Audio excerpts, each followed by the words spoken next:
My name is Barbara, and I want to share my life story, how it started so beautifully and then changed in ways I never expected. I was married to David, a laid-back man who inherited a small French restaurant from his father. We moved into a cozy house that my grandmother left me. It was there that we started our family and welcomed our son, Richard. In the early years, David and I would sit on our back porch in the evenings after Richard was asleep. We talked about our future, saving for a bigger house, maybe having another child. David always pictured it with a beer in his hand, while I dreamed of giving Richard the best education possible, hoping he could go to college without struggling with student loans like I did. Life was simple and happy. But over time, things changed. I moved forward in my career, but David seemed content with keeping the restaurant the same. It stayed small and cozy, but wasn't making enough money. One evening, while cleaning up after dinner, I brought it up. David, have you thought about adding new items to the menu or making some changes to attract more customers? David, scrubbing a plate a little too hard, replied, "Why fix what isn't broken? We're doing fine." "But we could be doing so much better," I said, drying my hands on a towel. David slammed the plate down, clearly frustrated. "Why are you always pushing? Can't you just be happy with what we have? I'm tired of you always wanting more." I dropped the conversation, but the problem wasn't just the restaurant. As I became an orthodontist, things got worse. David spent more time at the restaurant, not really working, just avoiding home. More and more, he would go to his mother Rachel's house instead. One night, after he spent yet another evening there, I confronted him. "You ran off to your mom's again last night, David. When you're there, who do you think takes care of everything here?" I asked him, but he just rolled his eyes and tossed his keys on the table. "Oh, come on. Mom understands me. She doesn't nag me about money or working more," he said. That hurt, especially since I had been covering his expenses, even sending $1,000 a month to Rachel to help her out. It was getting harder and harder to pay all our bills. Later that week, I called Rachel to talk about our money problems and how David needed to do more. "Rachel, I'm doing everything I can, but David has to step up. We're struggling," I explained. Instead of understanding, Rachel got defensive. "Barbara, you're his wife. It's your job to support him, not push him around. You're always after my boy to change. Can't you see? You're the problem," she accused. Anger boiled inside me.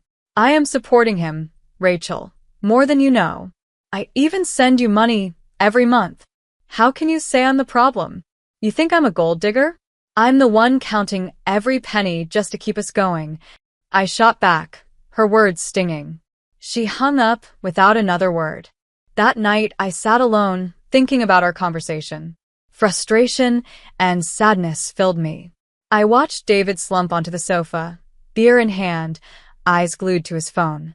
Meanwhile, I tucked Richard into bed, my heart heavy from everything weighing on me. Life at home had only gotten harder since David's restaurant started failing. He had to let his employees go, one by one, until he was the only one left, just him, making pizzas in a quiet part of town. Even then, the business kept sinking until he couldn't even keep the lights on. The day he closed the restaurant for good, he came home looking broken. But there was something else in his eyes, defiance. "This isn't the end. It's just a setback," he said, trying to stay strong as he hung up his apron for the last time. I sat at the kitchen table, bills scattered everywhere like a mess I couldn't ignore. "A setback? David, the restaurant is closed. We need money, and we need it now," I said. His pride was hurt, and he tensed up. "I'll find something, but I won't take just any job. I have my standards. I was a business owner," he said. I let out a frustrated sigh. "And what does that mean now, David? We don't need standards. We need money." He shook his head. "I'm not going to be some desk jockey. I have a degree, Barbara. I'm aiming for a managerial position. Nothing less." I stared at him in disbelief. "Your business just failed, and you think you can walk into a high-paying job just like that?" I snapped. He didn't answer. Instead, he stormed out, probably heading to his mother's house. That's what he did now. Whenever things got tough, he disappeared. The weekend didn't bring any relief. Instead, his mother, Rachel, barged in with her usual demands. She arrived just as I was making lunch, her timing as perfect as her nerve. "Barbara, you need to talk to your bosses. Get David a good job at your company. He deserves it," she said, like it was the easiest thing in the world. I let out a short, sharp laugh. "Rachel, that's not how it works." I started at the bottom and worked my way up. "They don't just hand out top jobs because I ask," I said. She narrowed her eyes. "You just don't want him to succeed. Afraid he might overshadow you." "Huh," she accused. I took a deep breath, keeping my voice calm despite my frustration. "Seriously, Rachel? David can't just walk into a senior job with no experience." "It's not about fear, it's about reality." Lunch was tense after that. David stayed silent, probably stewing over his bruised ego and his mother's words. As the days passed, nothing changed. David spent his time on the couch, a beer in one hand and his phone in the other, while I worked, took care of the house, and looked after Richard, all on my own. I came home to a messy house and no dinner. "David, could you at least start dinner?" "I'm exhausted," I said, dropping my bags and kicking off my shoes. He grunted, eyes glued to his phone. "You do it better." "I'm tired too, you know." It made me so angry to see him just sitting there while Richard, hungry and waiting, tugged at my sleeve. "David, did you pick him up from school today?" I asked one evening, already knowing the answer. He barely mumbled a response over the sound of the TV. Thankfully, my mom, who lived nearby, had stepped in to help since David had started neglecting even the basics. "David, he's your son too.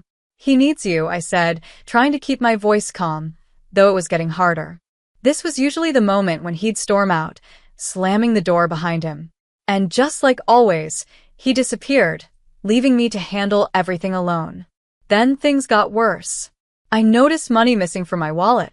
At first, it was just a few dollars. But soon, entire bills were gone. One night, after checking again and finding more money missing, I confronted him. "David, have you been taking money from my purse?" His eyes shifted away before meeting mine again. "I needed some cash for beer," he admitted. "Beer? You're just taking money now?" "Like a thief," I exclaimed. "How dare you call me a thief?"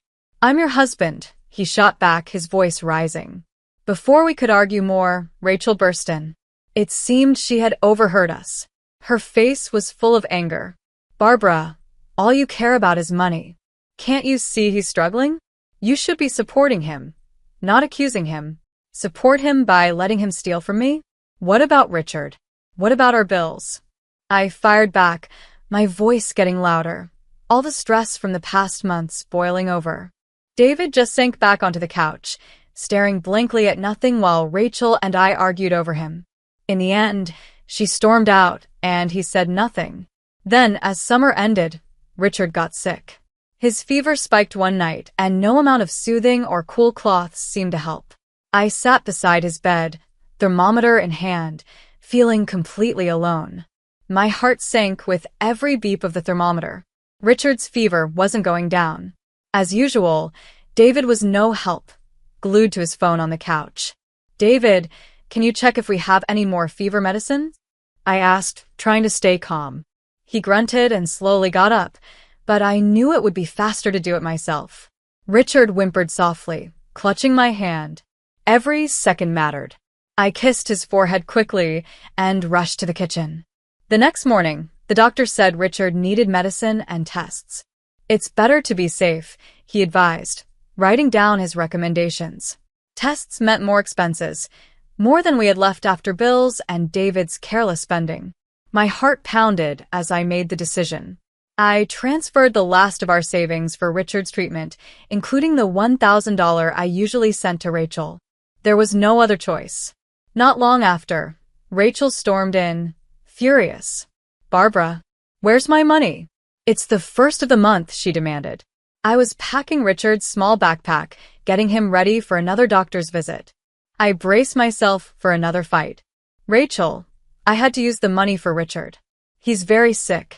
He needs tests and treatment." Rachel's face hardened, her lips pressing into a thin line. "Do you really expect me to believe you have no other money?" That was my money, Barbara. I need it, she snapped.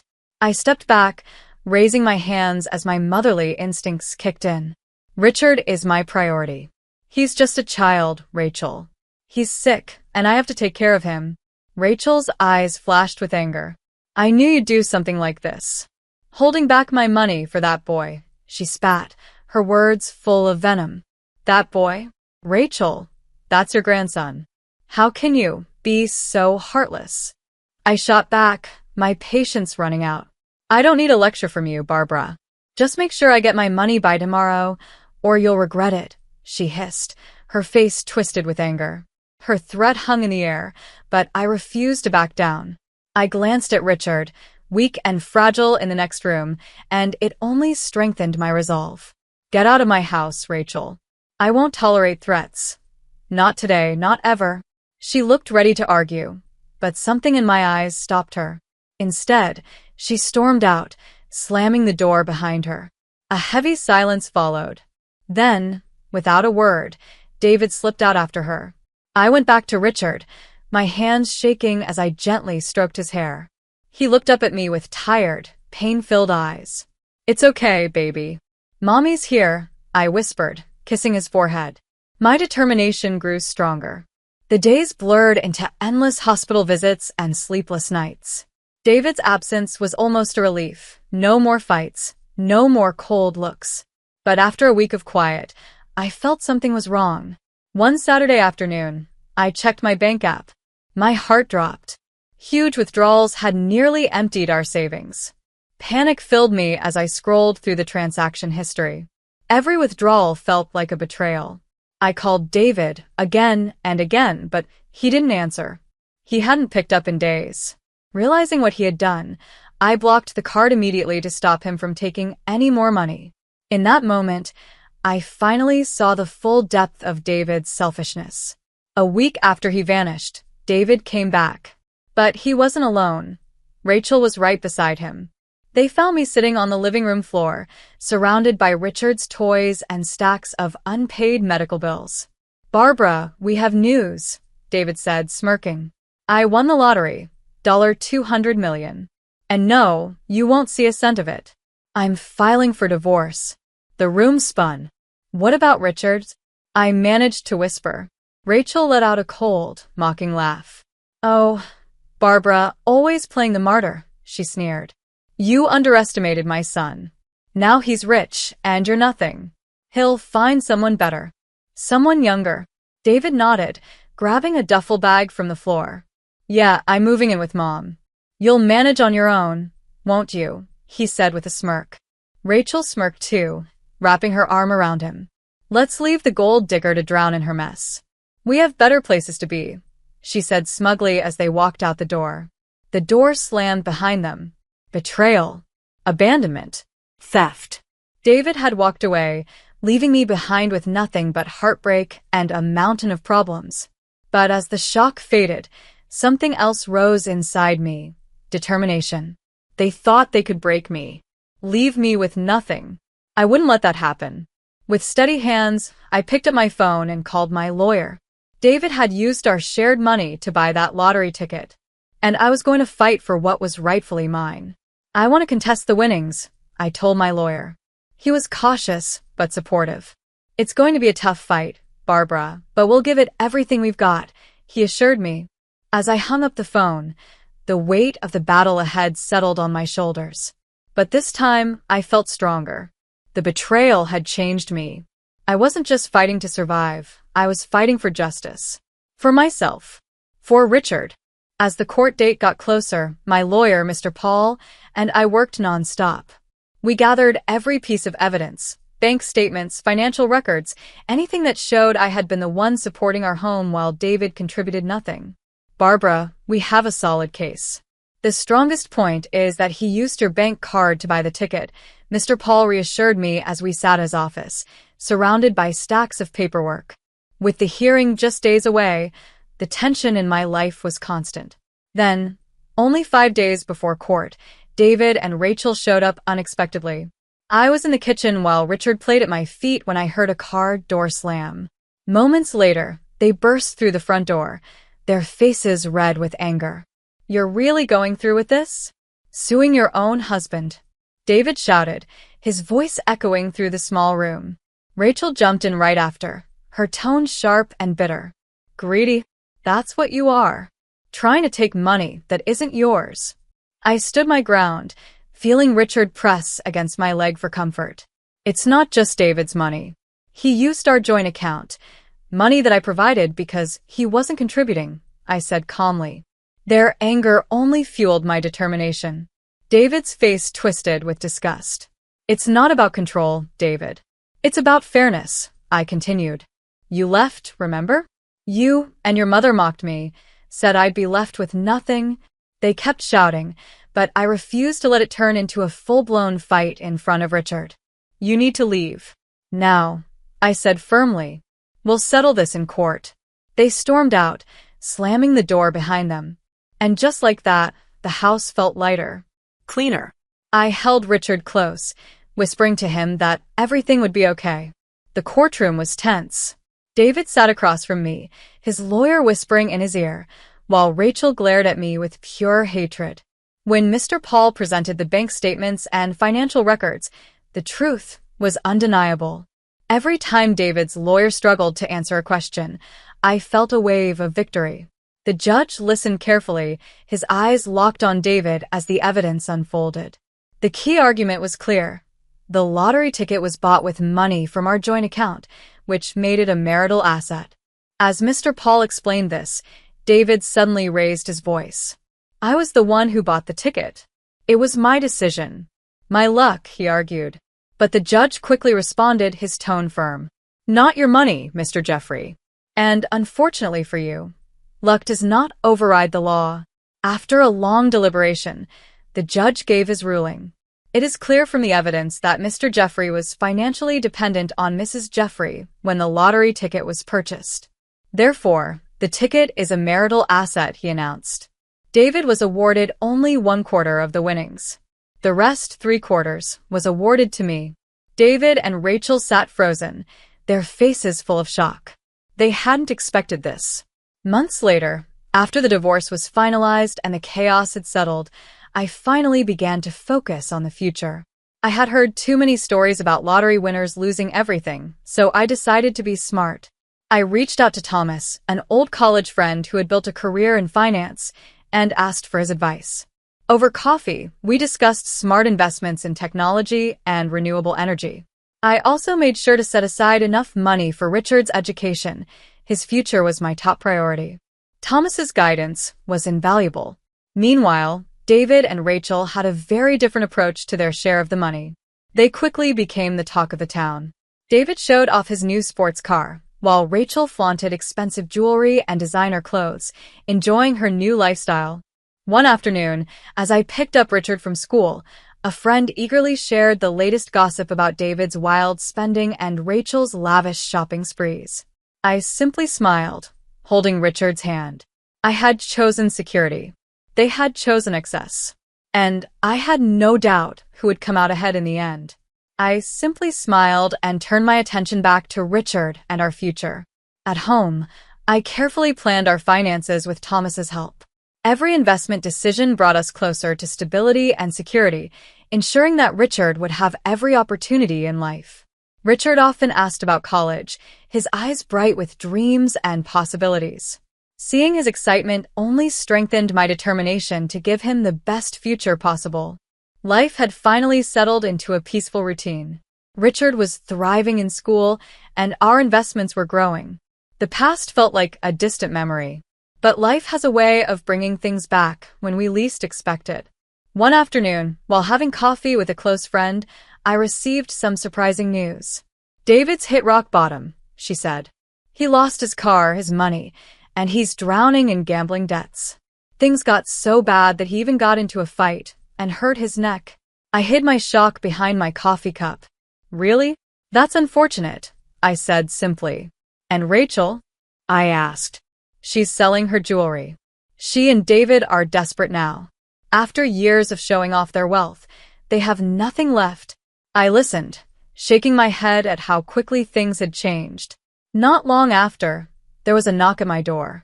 I opened it to find David standing there, a shadow of the man he once was. The fancy clothes were gone, replaced by faded jeans and a worn-out jacket. His once proud eyes now looked tired and desperate. "Barbara, can we talk?" His voice was hoarse, as if he had practiced this moment over and over.